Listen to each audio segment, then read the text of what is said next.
Set builder form, set builder का मतलब क्या होता है कि वो जर्नल फॉर्म में होती है, उसकी एक कॉमन प्रॉपर्टी होती है, जो हम कॉमन प्रॉपर्टी लिखते हैं उसमें सारे जो एलिमेंट है ना वो इंक्लूड होने चाहिए। जैसे मान लेते हैं इंग्लिश बैट के वावल्स लिखने हैं तो A, E, I, O, U, यानी इसको मैंने इंग्लिश के अल्फ़ाबेट्स के वावल्स का नेम दे दिया। अगर किसी से पूछा जाए ना ये 5 इंग्लिश के अल्फ़ाबेट्स है, इसके अलावा कुछ भी नहीं होगा। तो सबसे पहला क्वेश्चन है आपका 3, 6, 9 और 12। अब आपको पता लग रहा है कि ये क्या है, आपके 3 के मल्टीपल्स हैं, तो मैंने क्या लिख दिया x सच दैट, यानी x आपका क्या होगा, x is equal to 3n। 3n का मतलब है कि मैंने n की वैल्यू अगर 1 पुट कर दी, 3 इंटू में 1 तो x आपका कितना हो जाएगा 3 हो जाएगा। 3 इंटू में 2, अगर n की वैल्यू मैंने 2 पुट कर दी, जैसे मान लेते हैं मैंने n की वैल्यू 1 पुट कर दी तो आंसर क्या आएगा 3 आएगा। n की वैल्यू मैंने 2 पुट कर दी तो 6 आएगा। n की वैल्यू मैंने अगर 3 पुट कर दी तो 9 आ जाएगा। अगर n की वैल्यू 4 पुट कर दी तो आंसर आ जाएगा 12। अगर n की वैल्यू मैंने 5 पुट कर दी तो ये आ जाएगा 15। तो 15 इसमें है नहीं तो ये तो कर नहीं सकते। और n की वैल्यू मैंने 0 से स्टार्ट नहीं कर सकता क्योंकि 3 इंटू में 0 तो क्या आ जाएगा 0, 0 इसमें है नहीं, तो इसको क्या लिखेंगे। अब देखो ये तो लिखा हुआ है, और एक कंडीशन और भी होगी, जो n होगा ना वो नेचुरल नंबर होगा, और जो n की वैल्यू है ना 1 से लेकर 4 तक जाएगी, यानी 1 से लेकर 4 तक। इसके बीच में इक्वल भी लिखा है, यानी 1 भी इंक्लूड करेंगे 4 भी इंक्लूड करेंगे और उसके बीच की साइड लेंगे, यानी 1 से लेकर 4 तक, और इसको इस ब्रेसेस में डाल दिया जाए तो वो क्या बन जाता है, ठीक है ना। तो क्या लिखा मैं x is equal to 3n, n belongs to integer natural number, और तो n की जो वैल्यू है ना 1 से लेकर 4 तक जाएगी, ठीक है ना। नेक्स्ट है आपका 2, 4, 8, 16, 32, यानी ये क्या आपका 2, 4, 8, 16, 32, यानी ये तो कुछ इस टाइप का लग रहा है। जैसे मानते हैं मैंने 2 की पावर 1 लिख दी, 2 की पावर 2 लिख दी, 2 की पावर 3 लिख दी, 2 की पावर 4 लिख दी और 2 की पावर 5 लिख दी, ये इससे आपका आ रहा है। तो मैं क्या लिख सकता हूँ x सच दैट, इन जो x की वैल्यू होगी वो 2 की पावर में होगी, क्योंकि 2 तो सब में सेम चल रहा है नीचे वाला बेस, लेकिन पावर चेंज हो रही है, तो पावर को मैंने क्या लिख दिया n, यानी जो चीज़ वेरी होगी ना उसको हम n से कर रहे हैं। जैसे मान लेते ये होता है आपका 9 का 1, 9, 2, 9, 3 ऐसे चलता रहता है। ऐसे मान लेते हैं ये देखो कुछ भी हो जाता, जैसे मानते हैं 3 का स्केयर, 4 का स्केयर, 5 का स्केयर, 6 का स्केयर, 7 का स्केयर, इसमें ऊपर वाले तो सेम चल रहे हैं, नीचे वाले पावर, नीचे वाले बेस क्या हो रहे हैं चेंज हो रहे हैं, यानी ऊपर वाले को हम सेम लिखेंगे 2 लिखेंगे, नीचे आप n लिख दोगे, ठीक है ना। तो इसका मतलब है कि 2 तो आप में सब में सेम आ रहा है, लेकिन ऊपर वाले वैरी हो रहे हैं, तो वैरी का मतलब 1, 2, 3, 4, 5 का मतलब मैंने n लिख दिया, और n नेचुरल नंबर से बिलोंग करेगा, और n की वैल्यू कहाँ से कहाँ तक जाएगी अब आपको दिख रही है, 1 से लेकर कहाँ तक जा रही है 5 तक जा रही है, ठीक है ना।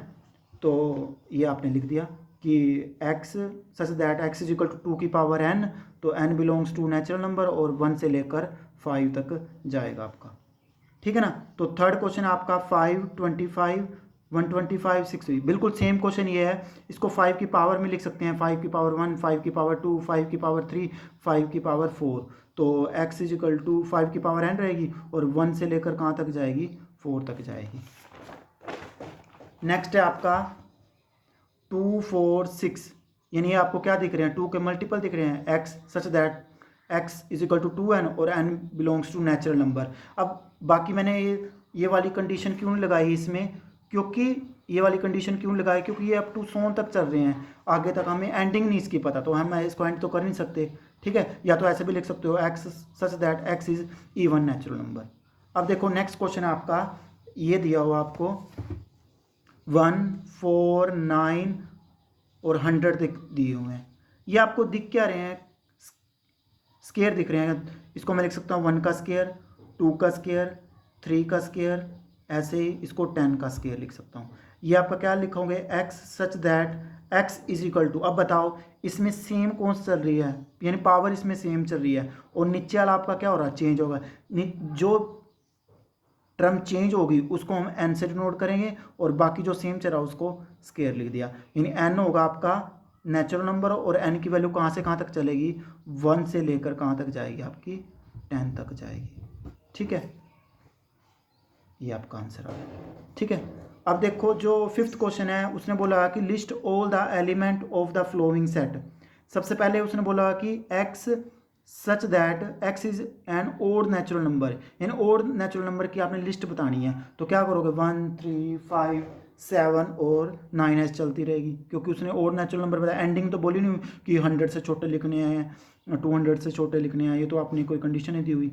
सेकंड आपका B, x such that x is even integer, यानी इवन इंटीजर होना चाहिए, sorry an integer, x is an integer, और -1/2 से तो होना चाहिए बड़ा, और 9/2 से क्या होना चाहिए, छोटा। सबसे पहले आप इसको नंबर लाइन से बताना चाहता हूँ मैं आपको, ये 0, ये -1, ये 1 2 3 4 और 5।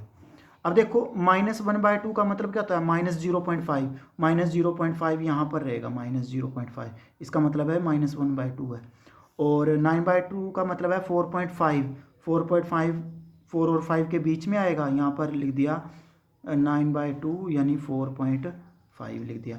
अब आपने इससे तो आपने बड़े बताने हैं और इससे आपने क्या बताने हैं, छोटे इंटीजर बताने हैं। इंटीजर आपका क्या होगा, एक 0 आएगा, 1 आएगा, 2 आएगा, 3 आएगा, 4 आएगा। 5 तो लिख नहीं सकते क्योंकि वो 9/2 से क्या हो जाएगा, बड़ा हो जाएगा। हमने तो छोटे लेने हैं, तो ये 9/2 से छोटे ले लिए, यानी 0 से लेकर 4 तक, 0 से लेकर लिख दिया मैंने 4। अब देखो उसने बोला, नेक्स्ट बोला हुआ है कि x such that x is integer, और उसका अगर स्केयर करें तो या तो 4 होना चाहिए या 4 से क्या होना चाहिए, छोटा होना चाहिए। अब ऐसे इंटीजर तो आपको पता है कि इंटीजर क्या होते हैं, ये होते हैं 0 1 2 3 4 और -1 -2 -3 -4 ऐसे चलते रहेंगे। ठीक है ना। अब आपने इसमें से ऐसे नंबर छांटने हैं जिसका स्केयर करें या तो वो 4 आए या 4 से क्या होगा, छोटा है। मैं सबसे पहले यही ले लेता हूँ। अगर मैंने 0 का स्केयर किया तो आंसर क्या आएगा, 0, यानी 4 से तो छोटा है, वो 0 लिख दिया। 1 का स्केयर करेंगे तो आंसर क्या आएगा, 1, तो ये भी 4 से छोटा आएगा। 2 का स्केयर करेंगे तो वो 4 आएगा, उसने इक्वल का भी साइन दिया हुआ है, ये देखो इक्वल का भी साइन, यानी 4 ले सकते हैं। ठीक है ना, तो ये 4, यानी 2 का स्केयर किया तो 4 आ गया। अगर मैंने 3 का स्केयर किया तो आंसर क्या देगा, 9, यानी 3 इसमें इंक्लूड नहीं कर सकते। ऐसे अगर -1 का स्केयर किया तो 1 आएगा, -2 का स्केयर करेंगे तो 4 आएगा, अगर -3 का स्केयर करेंगे तो 9 आ जाएगा। 9 आपका 4 से क्या हो जाएगा, बड़ा हो जाएगा, तो वो उसमें लिख नहीं सकते, सॉरी यहाँ पर 2 आएगा, -2। तो इसका आंसर क्या आएगा, बस यही, यानी 0 से लेकर आपके क्या आएंगे, -2 तक जाएंगे। इसको एक सेट में डाल दो, यही आपका सेट बन जाएगा। ठीक है ना। D is equal to x such that x is a letter in the word loyal, यानी लोयल में आपने वर्ड देखने हैं। तो क्या क्या आपके वर्ड, LOYA, एल को दोबारा लिखने की कोई जरूरत नहीं, क्योंकि repetition does not matter, repetition does not matter करती है, क्योंकि LOYA, अगर एल दोबारा लिख भी दिया ना तो कोई उसका मतलब नहीं होगा, तो दोबारा लिखने की इसमें कोई जरूरत नहीं होती। नेक्स्ट है आपका x such that x is the month of the year not having 31 days, यानी ऐसे आपने महीनों के नाम बताने हैं जिसमें आपके 31 डेज ना होते हों। तो सबसे पहला फरवरी आएगा, फिर अप्रैल आएगा, फिर जून आएगा, फिर सितंबर आएगा, फिर नवंबर आएगा। ये ऐसे मंथ्स के नेम हैं जिनमें 31 डेज नहीं आते। अगला देखो कि x such that x is consonant in the English alphabet which proceeds के, यानी के से पहले पहले आपने अल्फ़ाबेट बताने हैं।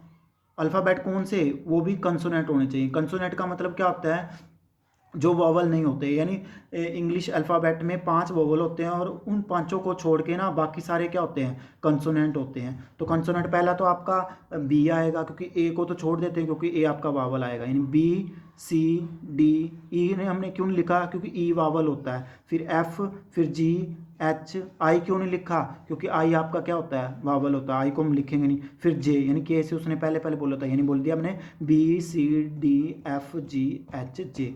ये आपका set of consonant in the English alphabet which produces के प्रीसीड। अब नेक्स्ट है आपका मैच द फ्लोइंग। ठीक है ना। अब match each of the set in the left in the roster form and the same in the set of builder form।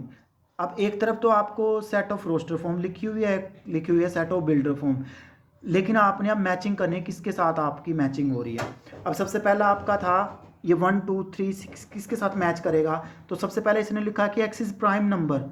अब उसने कहा कि प्राइम नंबर होने चाहिए। अब 1 तो आपका प्राइम नंबर होता ही नहीं ना, 6 होता है, क्योंकि 2 3 तो आपके प्राइम होते हैं, लेकिन 1 और 6 आपके प्राइम नहीं होते, यानी पहला तो कर नहीं सकते।